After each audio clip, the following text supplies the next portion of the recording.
Hello, welcome to Therapy JA. I am Stephen Roper. You already know, founder of Therapy JA, and today I'm actually very excited to interview this person right here. Super big advocate and very famous out here in Jamaica, doing a lot of work for mental health advocacy. For a good while now, you know what I mean? He has always been very outspoken about, his mental health stuff, but to me, he represents kind of how you can, like you have that issue, but it is not like a deciding factor, and you can do a lot of work. And to just show that he has humanized mental health, I would say, for a lot of young people in Jamaica. So huge props to him. So, That's well done, bro. What's up? All right, so introduce yourself, please. All right, so my name is Gemmar Mcfarlane. I'm a filmmaker and musician. Yes, I do a lot of work mostly in film. I do directing, editing, producing. I'm currently a production manager at a marketing agency, Niche Creative, and I also have my own business, Imagination Studios, where I do my film projects, projects with non-profits, TV shows, music videos, the like. So that's my thing career-wise. And then as Roper said, I'm also a mental health advocate, where I believe that we should view mental health as any other ailment like diabetes or, the flu. It's just a flu of the brain, or, diabetes of the brain, where a lot of the times our conditions are chemical imbalances. It's biologically tracked. So, when we view it like that, it becomes a little more normalized, easier for people to talk about and get help and stuff. So that's my mission there. Okay, all right. So you can tell me about the time. Walk me through the time where you kind of realized, oh, maybe I have this issue, and how your family did deal with it at first. Yeah, that's the thing. So with my illness, it's hard for the person in it to say that there's something wrong with them. It's the people around them that notice behavioral changes, moodiness, less sleep. Your thoughts aren't quite connecting. Delusions of grandeur are in there. You know what I mean? Yeah. So when you see your loved one acting like that, them in the moment, they're not necessarily going to know something's wrong because they're going through it, they're experiencing it. Mm-hmm. So it's up to the people around it to say, something's off with him today. And the person off the street would just assume I say stay. Mm-hmm. Because the family will really notice that for 16 years or so I'm stay, and all of a sudden you have a sharp left turn.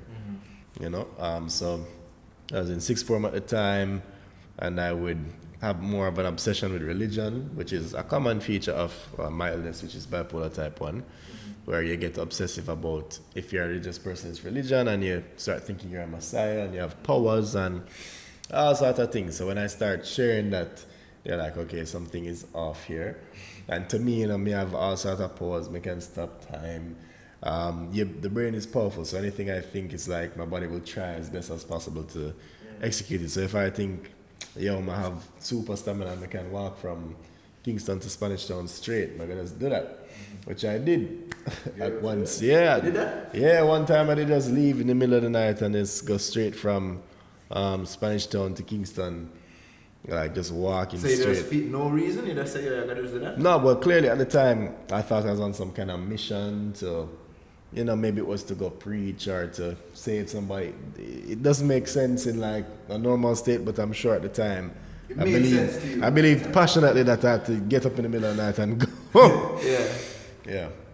Okay. But after that now, the family notice, and it's a religious background, so they think God is calling. Yeah, man. Or it's either that or demons. So they went demons. Yeah, you don't know. So, they come in together and we're doing the prayer and the olive oil, and it's not quite panning out until a friend said, let's try and take him to, UA, and there them experiment with different medications. They say, okay, I thought it was schizophrenia at first, so a little misdiagnosis, mistreatment, and then eventually get around to, it's bipolar type 1. Okay. These meds, this therapy, and he should be fine, and I ended up fine.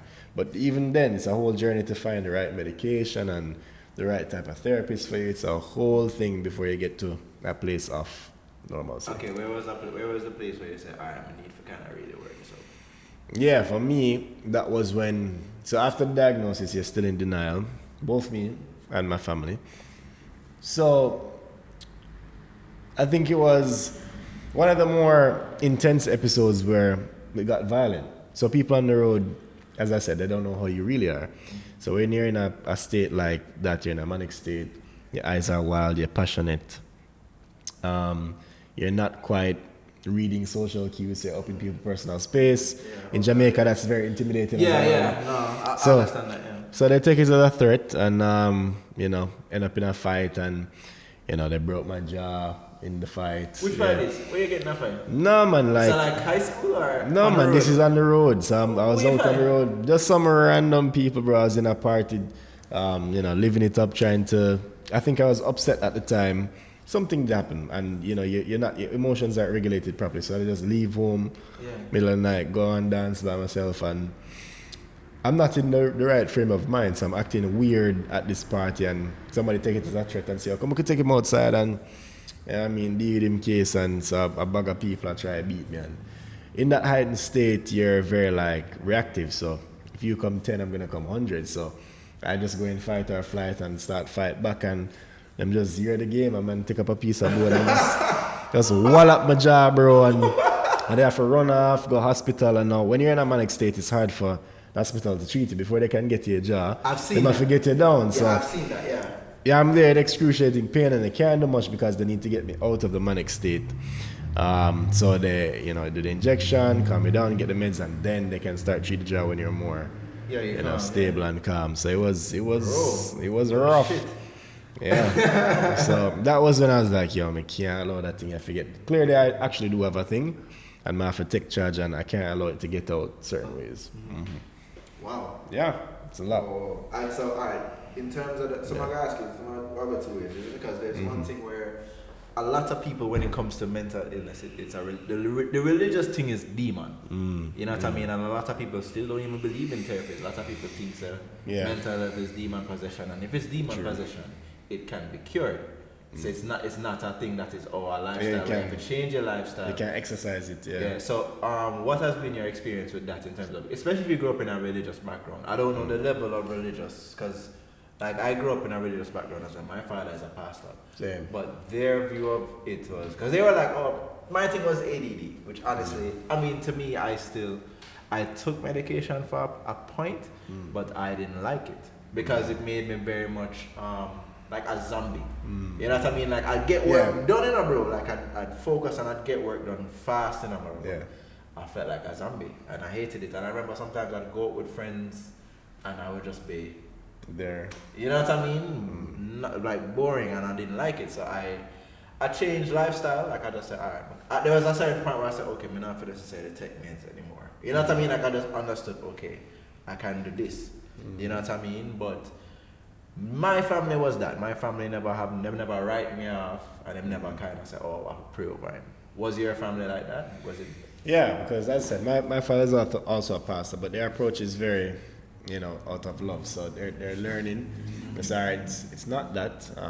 Let's try and get him support. But it took us a while to get to where like, oh, this is an illness kind of a thing. So after you go through the prayer and, I guess in their belief or in our beliefs as Christians, God can work through the doctor. So I say, all right, let's listen to the doctor. Maybe we're gonna try and say, Of course, yeah. So it's complex, and it took evolution from on the part of everybody to say, hey, it doesn't have to be black or white. You can pray and you can also get this person medical attention.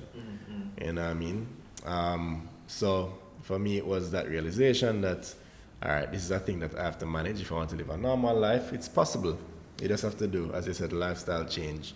I'm at a state where I don't have to take my medication as religiously similarly, but I don't play with it at the same time because of the severity of my particular case. So I know triggers, I know emotional, I know when the well is full, but at the same time, it's like because you're managing it daily, practicing it, you become better than a normal person because you're always so conscious and cognizant. You become more stable than even people around you. You're calm and cool. Sometimes it's a problem. People think I don't care or I'm a little too aloof or nonchalant, but it's just my way of remaining neutral. It's better be neutral than I'm fluctuating. So, yeah. So, how was the process of gaining that normalcy in terms of finding the right medication or making the mistakes? Because I'm going through that now with my pops, where multiple brain injuries, multiple strokes. So because of the brain injuries, we have to have him on some medications. And Yeah. to get to that, it has taken a while. You know what I mean? It's very much trial and error. So how long was that process until you finally was like, so I feel like that medication I work, that one I work. How was that process? Probably about 2 years. Whoa. Yeah, because it's also you keep trying to come off the meds. You were trying to be like, man, I need this. Yeah, both me and the family like, okay, eventually I can come off of this, right? And so every time you come off, there's an episode where like clearly you need to be medicated. And then when you are medicated, say, oh, this one has certain side effects that we don't like. So now that we're on it more consistently, let's find the right one. You know what I mean? So it took a little bit and a bit of acceptance along the way. Each step of the way is like, all right, I have this thing, let me take medication. Okay, taking the medication, I have to take it more religiously. Okay, I'm taking it more religiously, but it's not working with my lifestyle because my side effects was a similar kind of zombie-ish thing, but more because I'm sleepy. Yeah. So it's just like, me just did it as well. And I'm in a fast-paced industry, so do we find a medication that, for example, there's a version of it called extended release, where instead of dropping all of it on you one time, so that was a little better. And then eventually, as I get more and more grasp of my body and my feelings, when I know that I'm reaching a certain point, it's like the medication for me is like a surge protector. It's not going to prevent a storm, but when a storm comes, it can prevent my electrical wiring from being damaged. That's how my psychiatrist explained it. So it's like a thunderstorm in the brain, and anytime lightning strike, you just have to make sure, say, my TV and my laptop now go fry out. So those is what the pills are. But if you have a natural grounding and you found a way to redirect it without that also works. It's just that the pill is the safest bet to go to keep you stable and. That's a big man thing. When I say you're drinking, bro, I kind of get worried. So drinking for me, so that's a depressant. I'm manic. Again, it's generally not advised to drink, especially if you're on meds actively, right? Because it can affect it'll kind of I've done it and it's not. I used to go out party and like me, end up have a drink at bar. I'm gonna come back. Like walking back to like the subway, I'm gonna feel weird, dog. I'm gonna say, yo, this is not like I felt dark. That's how I felt, and I was like, I don't like this. It'll fuck you up. But for me, it's like I know my limiters. I don't ever get drunk. If you ask my friends, I'm always designated driver because I'm just drinking to catch a vibe or casually, but I will never allow myself to go past a certain point. And I know that if I'm actively taking meds, I can't drink at all. And if I'm not on it, I can't go to a certain point where you lose yourself. I don't believe in drinking till like you're dead on the ground or dead. Like that's not, that to me is not. Even if I didn't have an illness, that to me is not fun. But I have an extra responsibility now, not just for me but the people around me, because I can become a burden. So it's something to manage. I found that, as I was saying before, right? It's a depressant, so it kind of mellows me, whereas my usual state is high octane mania. So it's weird as an adult navigating these things, these vices that we find, you know what I mean? But it's something that I don't ever let get out of control. Like the experiences that I've had, it's not worth getting so nice. You can do without it. That broke that thing, you think that was like... Bro, that was my, first thing I do. When I did wake up in the hospital, I was like, please, God, please make me still be cute. You know what I mean? And then I say, the man then mash up my face. I this make the money, I this I gotta get my wife. So I was like, never again, bro. You know what I mean? A real thing, man. I think my moment, I was like, I was constantly getting fired from jobs, bro. And then it just started bothering me, and I was like, John, I can't afford this shit to reach me. You know what I mean? Like, we need to have a level of stability. And I think, boy, it really was monitoring lifestyle and just maintain. Like, the pills thing, bro, when I came back here, I tried it, and I was getting nightmares.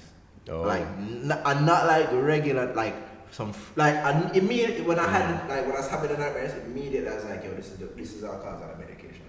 You know what I mean? I'm saying, okay. I'm gonna say, I'm not put myself in this. So I had to really monitor my emotions and do a lot of like lifestyle change in terms of behaviors and just kind of really monitoring myself. But I I never, like, I don't think I've had a situation as that, or end up in a hospital. Like, not as bad as that, but you know, I just had some situations of constantly losing jobs to the point where I was like, yo, something have to change. Like, I can't, because you know what I mean. As minor as it is for some people, because you have a lot of people lose jobs and say, oh, you know, for me that is kind of a big thing. That's a big thing. You know what I mean? Because you want to be able to take care of yourself and your livelihood.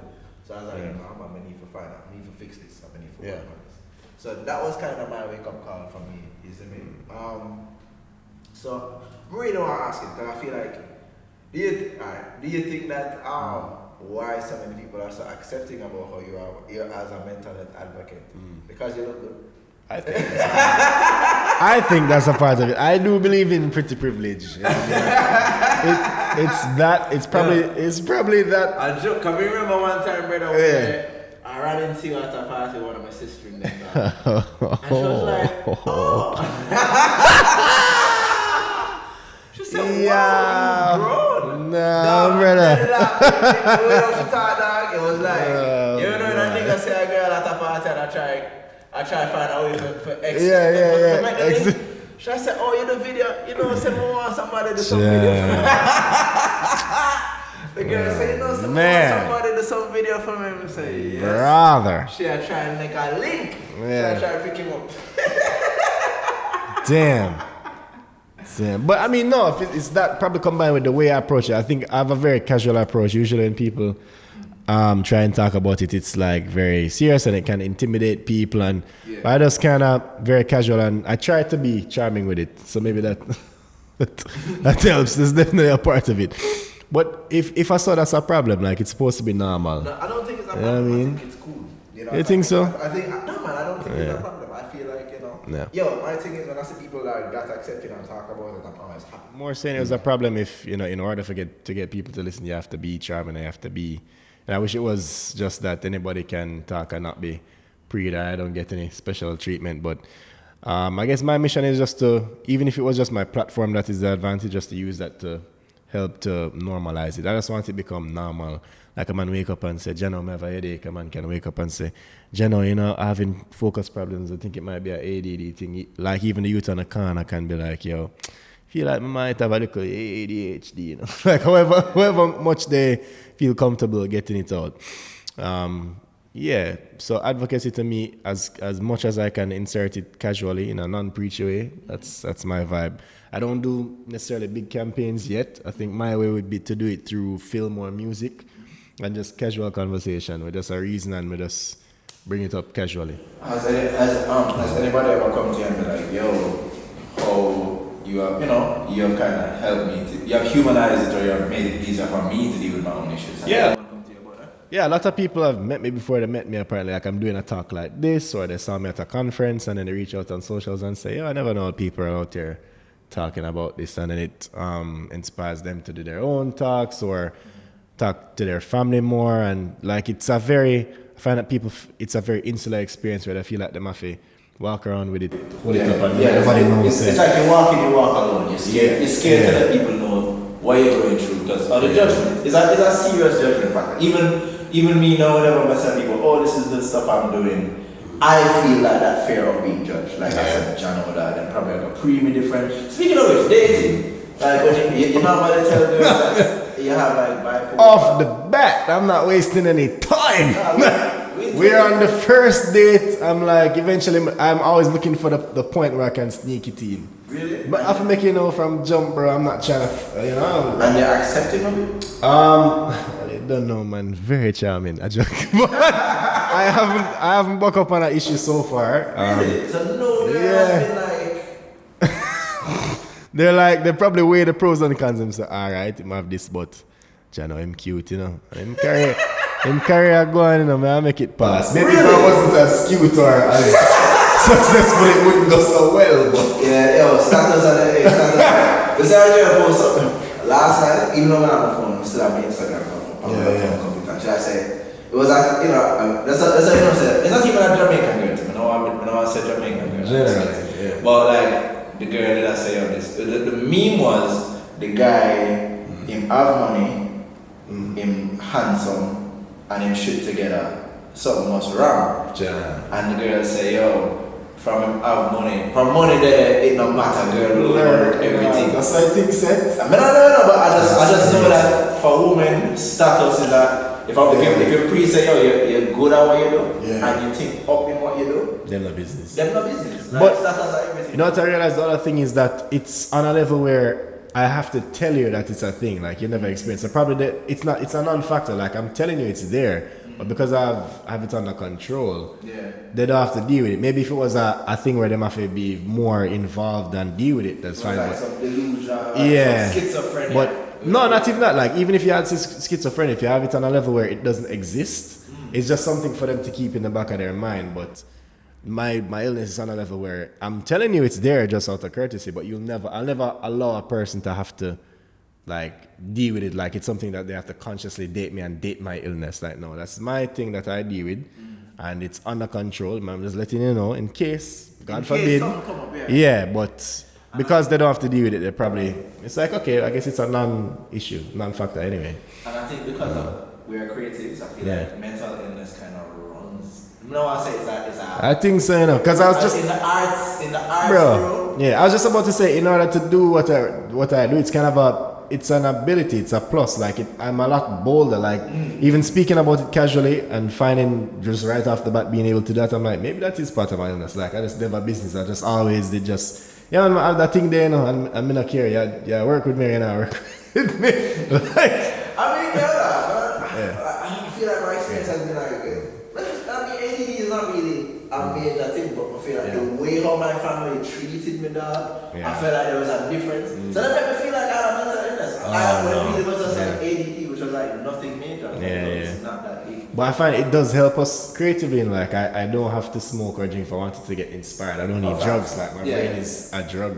Yeah, but I've never smoked. But I drink. I don't smoke. I don't need weed.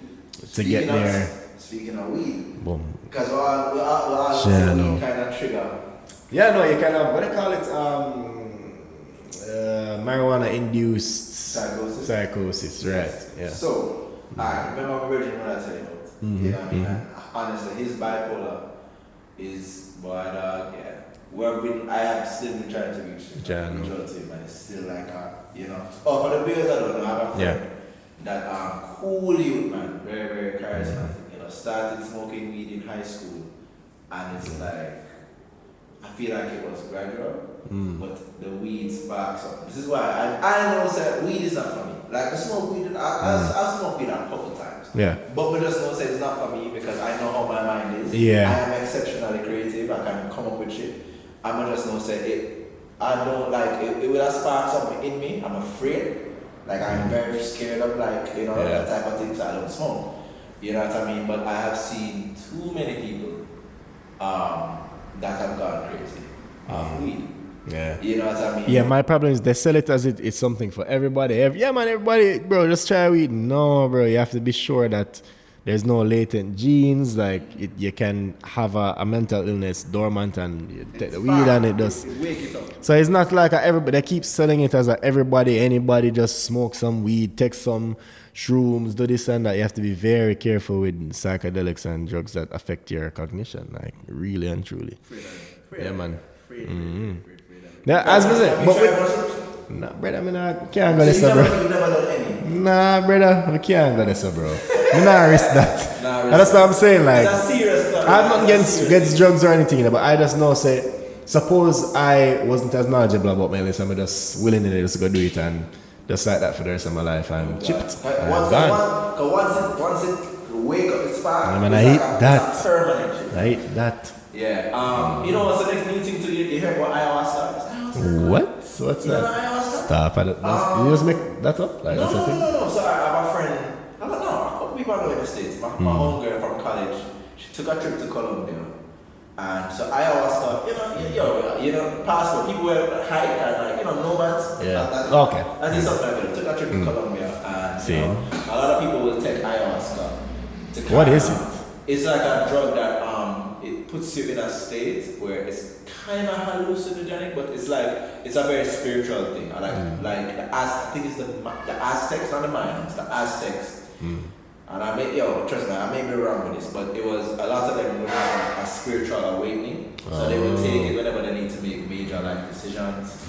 Normally, before you take it, there's like a priest or priestess that is there with you while you're taking it. And when she took it, she kind of saw a lot of her just her past traumas. And it revealed certain sides of her to herself, and she kind of realized she had some issues with her family, like some parental issues that she needed to work on. So it was a spiritual awakening for her. And like she was on, when you travel, we should do this, we should take this. And I'm like, I am afraid now. I was saying, no, hallucinogenics, no. No, bro. I already naturally, my illness can get to the severity of already doing that. So I've had enough. That's what I say. I've had enough trips. I'm staying home. Yeah, bro. I said, nah, but I'll take it. But I mean, but you've had like, you've never done, so you never done weed as alcohol? No, I've done weed before. Before my illness sparked up, experimented, did brownies and. Oh gosh. You feel like that affected it?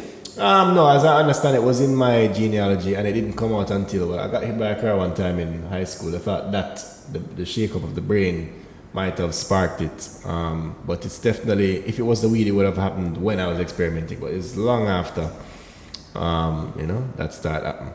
And then even now, people encourage me to, give it another try and see if it helps. I'm just like, I'll catch you on the sober side, because I can't risk it. You know worth it.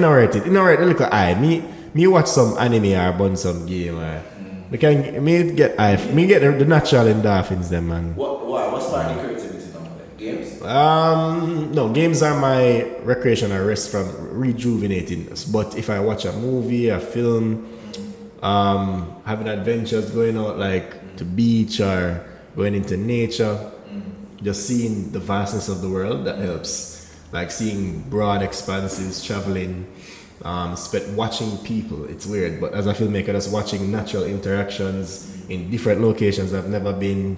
Seeing how different social situations, them things they inspire me. I'm like, I could make a film with these characters, and that's very interesting. And that's recent short you did. Oh yeah, Time to Go. Yeah. That was mental health based. My first proper mental health based film on dementia. Which a family member of mine, when we were filming, started exhibiting signs, so it became very personal. So dementia? That. Yeah, what kind of dementia is it? Is he forgetting? No, the person is there. Yeah, it's like they're becoming forgetful, slower. Driving is a problem. How old are they? Up in years, like 50s, 60s. So, but it's kind of early for that, right? So it's concerning. I think it's brought on by stress, which is a telltale sign to me that a very stressful job, and I have a very stressful job. So I have to be careful that it's not affecting me to a level where when I get to that age, I may denature, because I already have a mental illness, so my brain is already under a lot of pressure. It's all too easy to end up with an illness like that. So that film was me experimenting with using my talent and abilities to speak about mental health, and people responded well, So I think that's the avenue that I'm going to take my advocacy going forward. I like dementia, bro, like seeing it with my dad. So it's not there yet, You know what I mean? Because it's mine. That whole shit fucked me up, bro. Yeah. But in terms of, is he on medication? Like, what is? Yeah. So got the doctors to look into it, and they're also learning as well, because it shouldn't be happening. Okay. And it's not necessary, as I say, it's not old age. But the one thing they identified was the extremely stressful working situation. What is it? Okay, can you say? Well, no, I'm trying to avoid identifying, because they're very touchy about it. That's fine. Yeah, but it's like the type of job, it's in like government and super stressful, into a place where it makes you. And what they notice is that as soon as they got the person out of the situation, like take leave, immediate improvement. So it's definitely the working culture. Is that your body to let the job? Yeah, brother. So it's like, but it's like the damage that's been done, that we're trying to reverse now. But if that person had just had a different situation or got out of it sooner, maybe they would be denaturing at this rate. Speaking of it, bro, a lot of politicians on anti-dementia medication. A lot. You do know that? I had no You did not idea. know that? No? Okay. That's crazy, by the way. But and they're sitting in office casually. Yeah, in the States and out there. But if my name some names, we can't. Me I got Bill, cause I'm a human tube. Yeah, if I name some names, you wouldn't believe it, and I couldn't release it. That's crazy. That's crazy. Yeah. Grew up in politics, so we know the difference. Okay. Yeah, man. But that's sad, you know. I mean, some people feel like they have to make change, and you know, them feel like they're not make the change they had planned to make, so them stay in the job. True, You but know what I mean? at what cost? Either die a hero, or you Live long enough to become a villain. the dog them evil right now, bro. You know, stay in the work until if you, and you see, it's one of them things there where I feel like it's not as bad as in the States, where I feel like that in the States they need to be like, nah man, you're old, No, nah please, man, from your 70, come on. Yeah. Come on man, you can't make no decisions. Bro, they're making proper decisions on the world, and you young know. people like, but they know them, Merciful. them soon dead. And then, That's another part of the conversation. Maybe having it more known, they would have get out faster. Cause more people would have said, wait, not for there to be a stigma, because that's a whole other kind of worms. But you're not in an office, right? If I was going through that, me not be in an office. Any other normal person, you have to take leave. Bro, the things you have to do, piece of me would. I would go home and I'd probably have a drinking problem for sure. I feel like to actually make a difference to bro is like. Yeah, Only what people have to you know, yeah, that's what I'm saying. That's what I'm saying. Like, not even extremists. Some people that are dead. Otherwise, you are dead. Yeah, a lot of people are dead for there to actually be yeah. So you guys see what's going on in Africa now in terms of how many nations are just fuck France. Like, yeah, there's a huge regime shift going on. If you how crazy France is, bro. France, let me tell you, France is like the ultimate champ. France is like this. Like, imagine you have a fucking mansion, right? A man come in from a zinc house and come to you and say, yo, brother, you know, say, that house is too much for you, you know that. How we fair run the house, you know, bro. You know what I mean? So all you have to do that, you know what I mean? Like, just give me, like, let me own the house. Sign over the rights of the house to me, because you know what I mean? Like, you really can't run the house, you know what I mean? And why do you have favor? You know what I mean? You have all of this stuff, but you really can't manage it. And that's what France has been doing all these years. And France is basically, you have oil, you have gold, you have diamonds, but yeah, even though you have all of this, you owe us money. That's crazy. You owe us money. Crazy. We should and it's like, what? So France has been gaslighting countries. France has been bullying countries. France has been, it's basically like. But how do you bully that with a zinc fence? How do you bully like that with a zinc fence? No, because France is technically a third world country.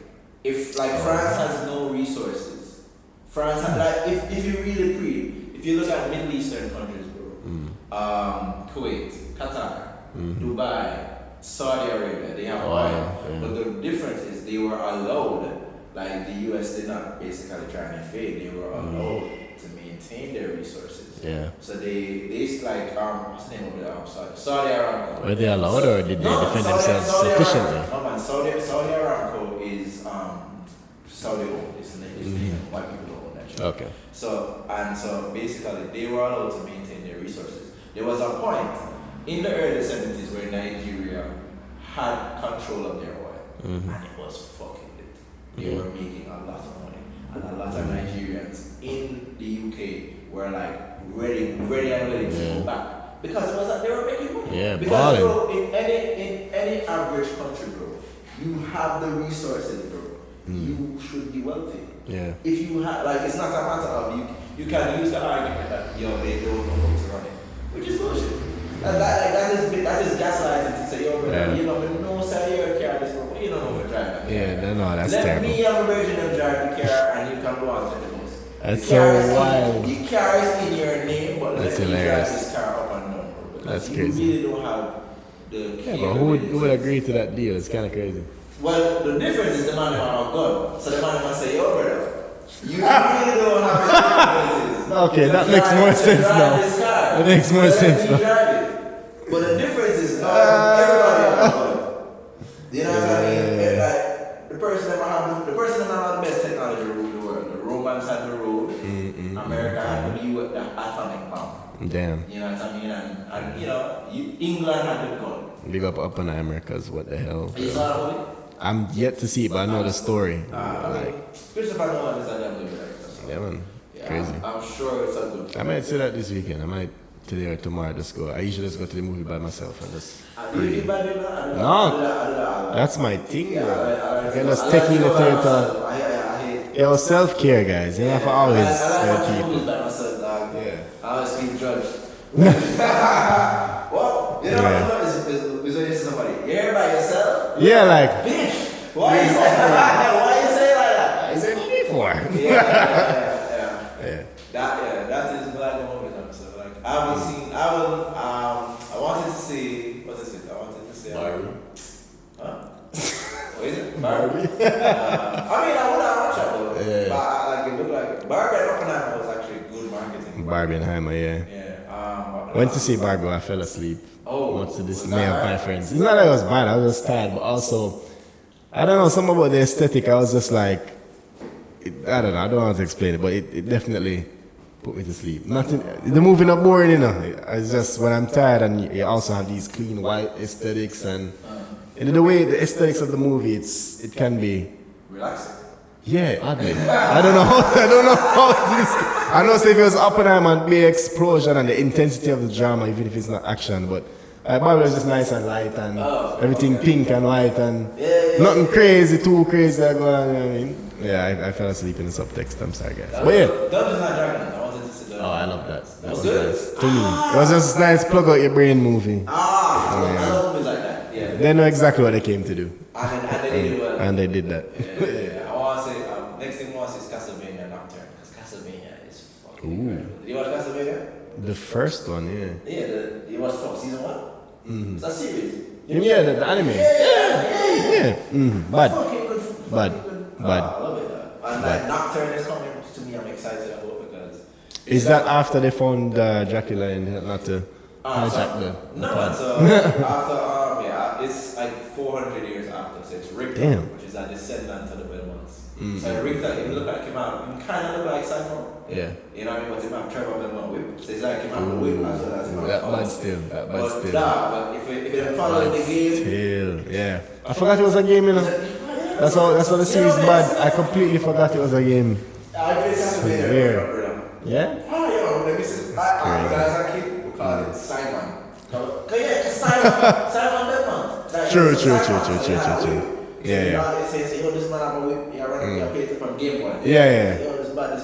But in the game, like following the story, Richter gets possessed. Like this priest possesses him to kind of resurrect Dracula. And always I try to resurrect. Always, yeah. The original. Dracula is badass. Yeah, man. When them man they come out, that was actually people dead. Yeah. So they're trying to bring him. So I think hopefully they're going to try and use him for resurrecting man. They're trying to resurrect Dracula. Alucard will come back. Okay. Because anytime Dracula comes back, Alucard. The balance. Yeah, the balance. So I'm very happy about that. Yeah. But yeah, that was a segue still. Rotten segue. Other questions I ask you. What are your plans for the year in terms of what? I want to take the rest of the year after I finish the TV show that we're working on to take a little break and prepare my scripts for next year. So you're actually a good writer. You're a really fucking good writer. I'm gonna cry. You're actually a good writer. You're very witty in terms of like judging from your social media posts. You know, like quick. Who else I see is like witty? I don't follow this person, but I notice this person. Maya.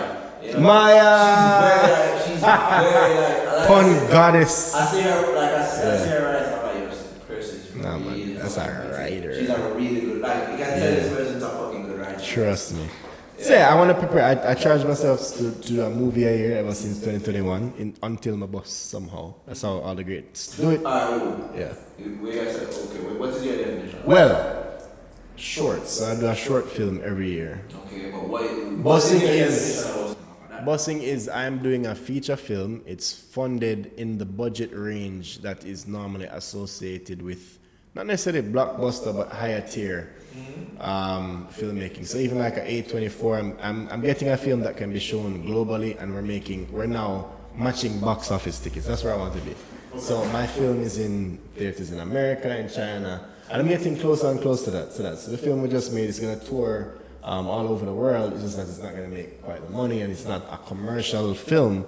But that's where I want to get. It opens the door. Yeah, and I don't need to be making a Marvel movie, but if I can make a cult classic, a niche film, and it pays my crew, it funds my lifestyle. I don't need the big glitz of Hollywood. That I used to, as a younger youth, see that and that, but I don't need that. I just need to get my stories out, and I'd be good to go. So I think a lot of people kind of underestimate what a short does. True. Because a short really is just get you into certain rooms. But also, it also gets you paid. So the short now is screening. Every time it screens, they gotta pay me. Really? Yeah, it's crazy. It's just like music. It's IP. It's intellectual property. So if you're screening it, now money is not big like the ticket sales, but you have a flat fee that the person will have to pay to screen it.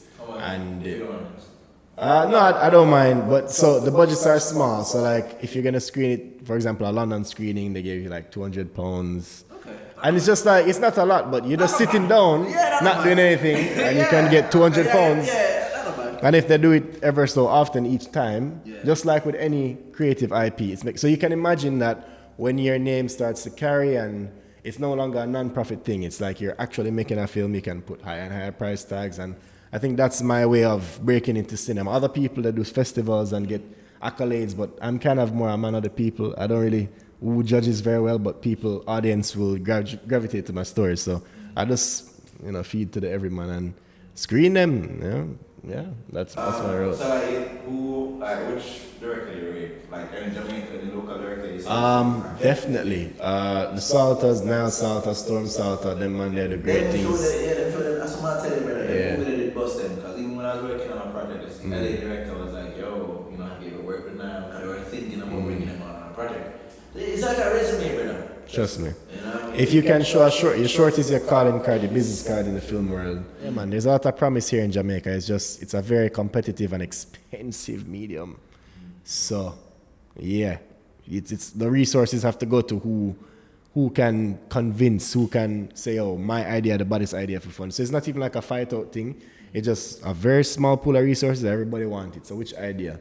Is it that you're socially relevant? Is it that you're the best at what you do? That's how competitive it is here in Jamaica. So you can be really good, but if at the time they want to push mental health, then I'm the person they're going to pick, if it's LGBT, or if it's just a bigger filmmaker and they prefer to... LGBT, whatever. Damn. I didn't want to have to throw that in there, but if the agenda politically relevant, globally relevant topics...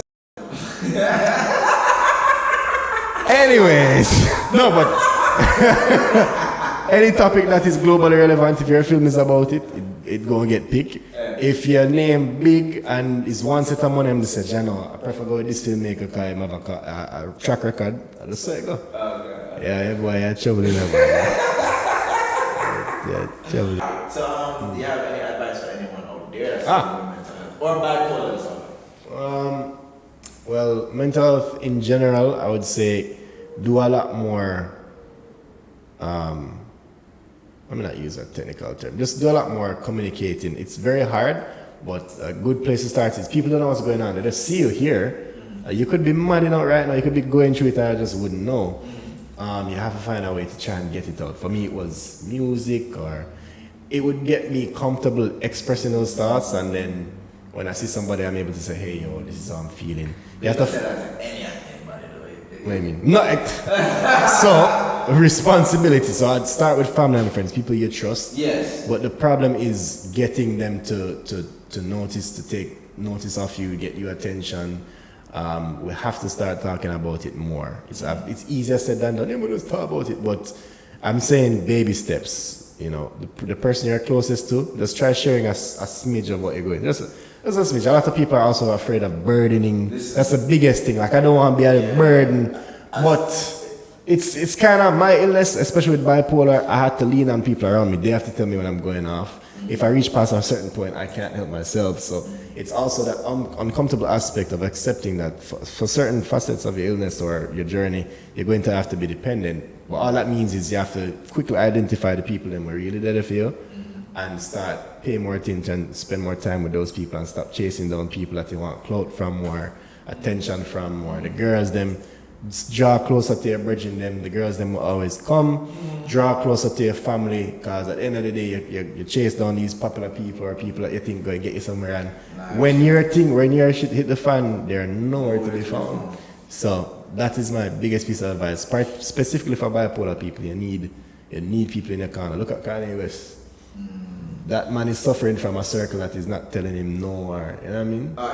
Okay, so Kanye, I think is, and you see the religious things. Yeah, exactly. I could easily be Kanye. I swear to you. He went through that. I could easily be Kanye. You know what I mean? And I think, that is that because you don't know the levels, but I feel like he was diagnosed too late. That. And then the people around him are not gonna be like, yo. If I pay them, I said that boom, much, yes. Boom. Yeah. I think Lila came out as bipolar. You know, we don't mind me calling him.